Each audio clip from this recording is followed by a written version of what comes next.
Hello बच्चों। आज के हम अपने इस लेक्चर में नए टॉपिक के साथ हैं।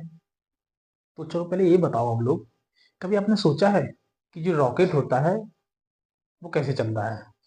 मतलब रॉकेट में ईंधन के रूप में क्या यूज होता है?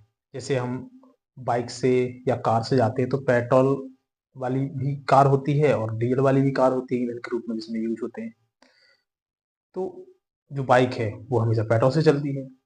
तो क्या कभी आपने इसी तरीके से सोचा है कि जो रॉकेट होता है, रॉकेट आसमान में उड़ता है, तो उसका ईंधन क्या है?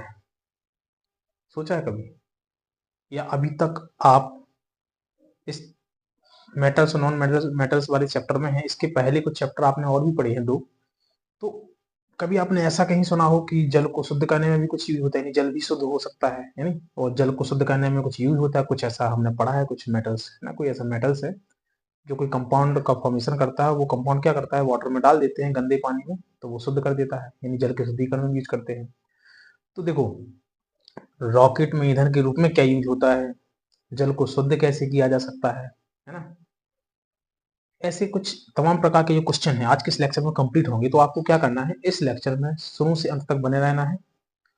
तो चलो स्टार्ट करते हैं। आज का टॉपिक है हमारा क्या, नॉन मेटल्स। ठीक है, तो आज के इस टॉपिक में हम नॉन मेटल्स को कवर करेंगे, उसके यूज क्या है, उसके गुण क्या है। ठीक है, तो हेडिंग लगाएंगे क्या, नॉन मेटल्स। अधातु यानी कि non metal.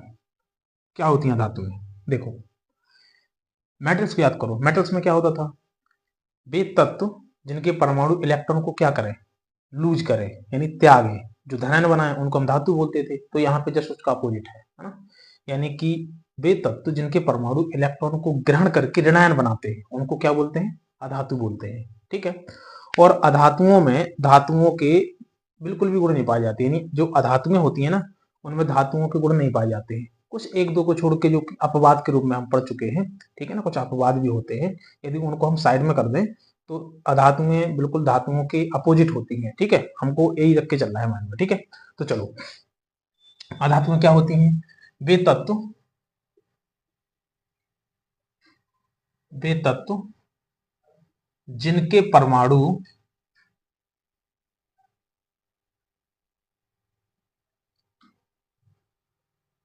Electron, E minus मतलब मैं संकेत के रूप में लिख रहा हूं, यहाँ पे आप फुल भी लिख सकते हैं इलेक्ट्रॉन, है ना। वे तत्व जिनके परमाणु इलेक्ट्रॉन ग्रहण करके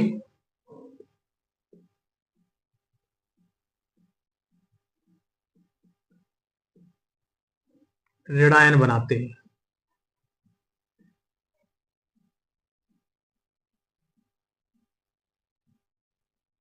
उन्हें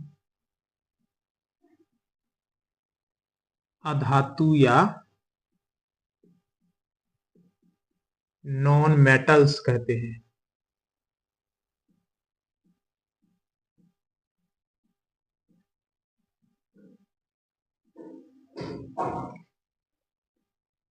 अब देखो, हम धातुओं में क्या पढ़ चुके हैं, यानी जो धातुएं इलेक्ट्रॉन को त्यागती हैं वो कहां तक त्यागती हैं, प्लस मतलब 1 2 3 तक, है ना। तो अधातुओं में क्या है, जो ग्रहण करें इलेक्ट्रॉन को, कितना कहां तक, 1 2 या 3, है ना, मतलब अधिकतम 3 इलेक्ट्रॉन तक ग्रहण कर सकते हैं। ठीक है, तो इसका मीन्स ये होगा कि इनकी जो बैलेंसी होती है ना, इनकी जो बैलेंसी होती है वो कितनी होती है, वो होती है -1 -2 या -3 तक, है ना, इनकी बैलेंस ही होती है। तो यानी कि जिन तत्वों के परमाणुओं के बाह्यतम कोश में कितने इलेक्ट्रॉन हो, 7 हो, है ना, 6 हो, 5 हो, है ना, और 4 भी। ठीक है, तो जिनके संयोजी कोश में बैलेंसी सेल में कितने इलेक्ट्रॉन हो, 7 6 5 4, तो ये सब क्या होती हैं, ये अधातुएं होती हैं। ये सब होती हैं क्या, अधातुएं। ये सब अधातुएं होती हैं। तो इलेक्ट्रॉन को क्या कर रही है, ग्रहण कर रही है। मतलब ये क्या है, इलेक्ट्रॉन को ग्रहण करना क्या कहलाता है, अपचयन कहलाता है, रिडक्शन कहलाता है। ठीक है, तो अधातुएं क्या होती हैं, वे तत्व जिनके परमाणु इलेक्ट्रॉन को ग्रहण करके ऋणायन बनाते हैं उन्हें अधातुएं कहते हैं। और अधातुओं की जो बैलेंसी होती है वो कितने तक हो सकती है, -1 -2 या -3 तक, यानी कि 1 इलेक्ट्रॉन ग्रहण कर सकते हैं, 2 कर सकते हैं या 3 कर सकते हैं। ठीक है, तो इनकी बैलेंसी होती है। और इनकी जो संयोजी कोष है यानी बैलेंसी सेल है ना, इनके बैलेंसी सेल में यानी कि संयोजी कोष में, बाह्यतम कोष जो होता है वो क्या कहलाता है, संयोजी कोष कहलाता है, संयोजी कोष। इनके संयोजी कोष में कितने इलेक्ट्रॉन हो सकते हैं, 7, 6, 5, 4 तक। ठीक है, ये सब क्या है, अधातुएं हैं। अब देखो कैसे ग्रहण करती हैं, है ना, हम एग्जाम्पल से समझते हैं। जैसे देखो फ्लोरीन है, फ्लोरीन क्या करता है, एक इलेक्ट्रॉन को ग्रहण करेगा यानी गेन करेगा और क्या बनाएगा, F-आयन। ठीक है, ऐसे देखो ऑक्सीजन को, देखो ऑक्सीजन क्या करेगा, 2 इलेक्ट्रॉन को ग्रहण करेगा और यहाँ पे क्या बनाएगा, O-2 आयन। ठीक है, ऐसे 3 वाला भी देख लो, नाइट्रोजन है, नाइट्रोजन क्या करेगा, 3 इलेक्ट्रॉन को गेन करेगा, क्या बनाएगा, N-3 आयन। माइनस को आगे लगा दो पीछे लगा दो, एक ही बात है। ठीक है, 3 माइनस आयन, चलो ऐसे। तो मीन्स कहने का ये है कि जो फ्लोरीन है, ऑक्सीजन है, नाइट्रोजन है, ये सब क्या है, ये सब क्या है, नॉन मेटल्स हैं। ये क्या है, सब नॉन मेटल्स, यानी कि जिनकी टेंडेंसी क्या हो, इलेक्ट्रॉन को गेन करके ऋणायन बनाने की, उनको क्या बोलते हैं हम, नॉन मेटल। कहां तक इलेक्ट्रॉन को ये गेन कर सकते हैं, एक भी कर सकते हैं या 2 कर सकते हैं या 3 तक कर सकते हैं। ठीक है, तो इसका मीन्स ये हुआ कि इनके जो बैलेंसी सेल है उनमें कितने इलेक्ट्रॉन हो सकते हैं, 7 भी हो सकते हैं, जो 2 वाले उसमें कितने हो सकते हैं, 6 हो सकते हैं, और जो 3 वाले इनके बैलेंस सेल में कितने हो सकते हैं, 5 हो सकते हैं। 4 वाले भी क्या होते हैं, अधातु होते हैं, जैसे कार्बन, कार्बन क्या है, अधातु है, इसके बैलेंस सेल में 4 इलेक्ट्रॉन होते हैं। ठीक है, तो अब कुछ उदाहरण देखते हैं हम अधातुओं के, कौन कौन सी अधातुएं हैं। ठीक है, वैसे देखो मैं शॉर्ट वीडियो के फॉर्म में आपको पीरियोडिक टेबल में बता दूंगा कि जो पी ब्लॉक में है उसमें से कौन कौन सी अधातुएं हैं, कौन कौन सी धातुएं हैं, आप देख लेना।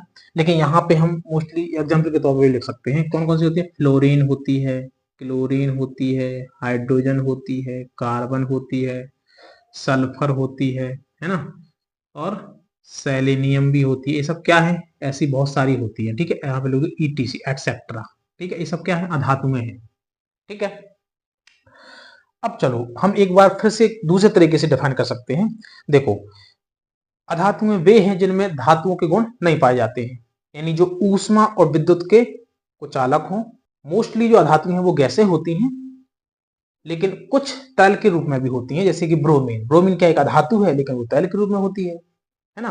लेकिन कुछ ऐसे भी अधातुएं हैं जो कमरे के ताप पे ठोस होती हैं, जैसे कि कार्बन, सल्फर, फास्फोरस, है ना।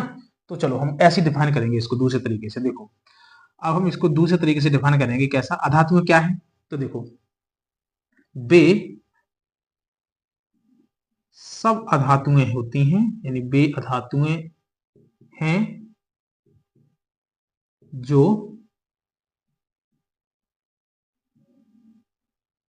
धात्विक गुण नहीं रखती हैं, यानी कि वे सब अधातुएं हैं जो धात्विक गुण नहीं रखती हैं, कुछ अपवाद को छोड़ के। ठीक है, अब देखो ए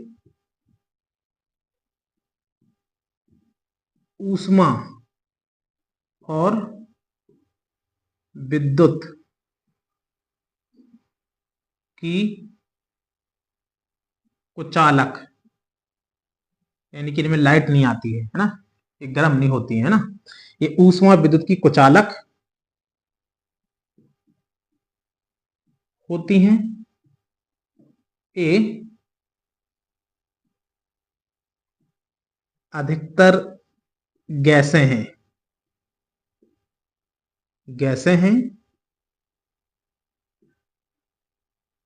कुछ तरल भी होती हैं, यानी इनकी जो फिजिकल स्टेट है वो कैसी है, कुछ तरल भी होती है, एवं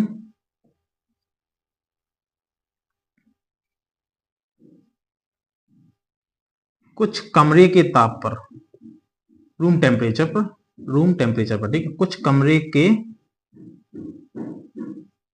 ताप पर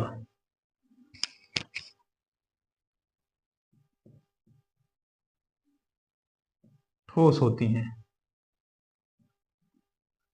जैसे जैसे मैं वो लिख रहा हूं जो कमरे के ताप पे ठोस होती है ना, ठोस होती हैं कौन कौन सी, कार्बन, सल्फर और फास्फोरस, ये सब क्या होती हैं? ये ऐसी अधातुएं जो कमरे के ताप पे ठोस भी होती हैं। ठीक है, तो हम अधातुओं को दो तरीके से डिफाइन कर सकते हैं। आपको जो सिंपल लगे, अच्छा लगे, उसके हिसाब से चल सकते हैं आप, है ना। जरूरी नहीं कि आपको हर डेफिनेशन याद हो। ठीक है, तो देखो क्या होती हैं धातुएं, यानी वे तत्व जिनके परमाणु इलेक्ट्रॉन ग्रहण करके ऋणायन बनाते हैं, वो सब क्या होते हैं? अधातुएं हैं। ठीक है, उन्हें अधातु या नॉन मेटल्स कहते हैं। ठीक है, अब देखो इनकी बैलेंसिंग कितनी होती है? -1, -2, -3 होती है। समझिए कि उसमें 7, 6, 5, 4 तक इलेक्ट्रॉन्स हो सकते हैं। ठीक है, अच्छा, जैसे कि इस तरीके से लूज करने, इनको गेन करने की टेंडेंसी होती है इनकी, तो उसी हिसाब से इनकी क्या होती जाती है? बैलेंसिंग होती जाती है। ठीक है, जितने इलेक्ट्रॉन को गेन करती है उस हिसाब से। ठीक है, चलो अब चलते हैं हमें कि अधातुओं के क्या महत्व है, इनके क्या उपयोग है, यूजेस क्या है अधातुओं के। ठीक है, यानी कि अधातुओं के यूजेस। ठीक है, सबसे पहला देखो अधातु के उपयोग में सबसे पहला है, जैसे अमोनिया हुआ, नाइट्रिक अम्ल हुआ और कुछ उर्वरक हुए, इन सबको बनाने में किसका यूज होता है? नाइट्रोजन का यूज होता है ना। यानी कि नाइट्रोजन का यूज नाइट्रिक एसिड, अमोनिया और उर्वरक को बनाने में किया जाता है। यानी कि अमोनिया, अमोनिया,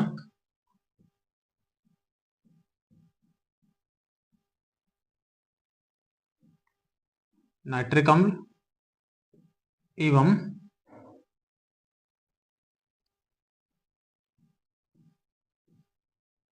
उर्वरक, उर्वरक समझते हो ना, जो रासायनिक खाद होते हैं, उर्वरक को तैयार या बनाने में, ठीक है, तैयार करने में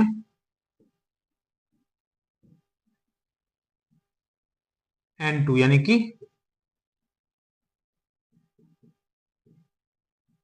नाइट्रोजन का यूज किया जाता है।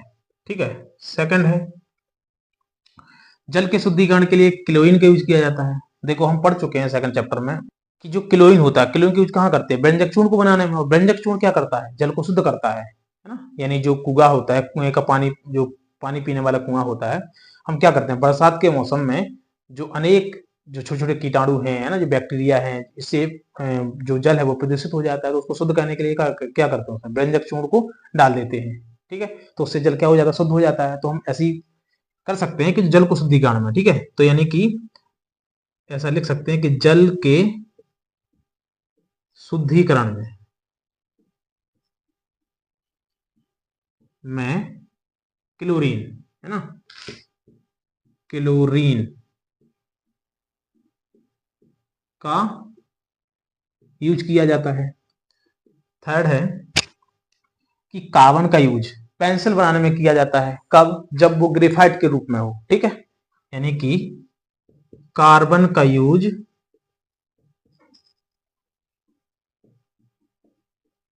पेंसिल बनाने में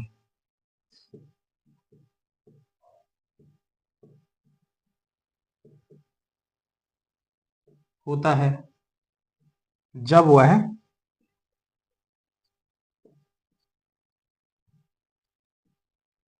ग्रेफाइट के रूप में होता है। देखो यहाँ पे स्पष्ट क्यों मेंशन किया गया कि ग्रेफाइट के रूप में होता है? क्यों? क्योंकि कार्बन का एक रूप हीरे के रूप में भी होता है। ठीक है, कार्बन का जो एक रूप है वो किस रूप में होता है? हीरे के रूप में भी होता है। हीरा क्या है? देखो हीरा सबसे ज्यादा ठोस होता है ना। कार्बन के ऐसा एक ऐसा अपर रूप है जो बहुत ठोस होता है, जिसका यूज आभूषण बनाने में किया जाता है। बहुत महंगे महंगे आभूषण में, मूर्तियों के बनाने में किया जाता है ना, तो वो भी एक इसका यूज हो सकता है। तो यहाँ पे इसलिए स्पष्ट किया गया है कि ग्रेफाइट के रूप में होता है, तभी कार्बन के उस कार्य में होता है, पेंसिल बनाने में होता है। ठीक है, चलो नेक्स्ट है कि जो रॉकेट होता है, रॉकेट जिसकी हमने शुरुआत में बात करी थी, रॉकेट में ईंधन के रूप में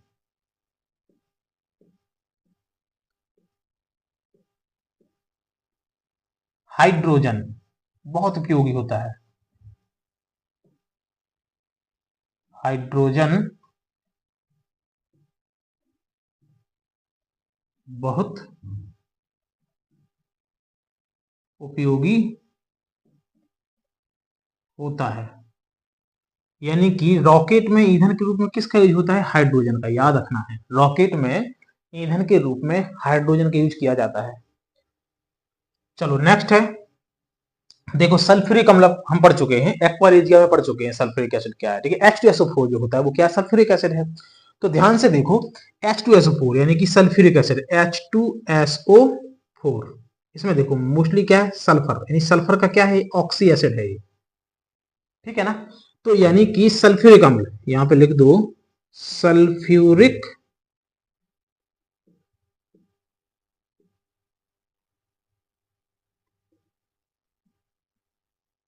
अम्ल के बनाने में सल्फर का यूज किया जाता है, ठीक है। तो जल को शुद्ध करने में किसका यूज होता है, क्लोरीन का, क्योंकि क्लोरीन क्या है, एक नॉन मेटल्स है, ठीक है। और रॉकेट में ईंधन के रूप में किसका यूज होता है, हाइड्रोजन का होता है, क्योंकि हाइड्रोजन भी क्या है, नॉन मेटल्स है, ठीक है।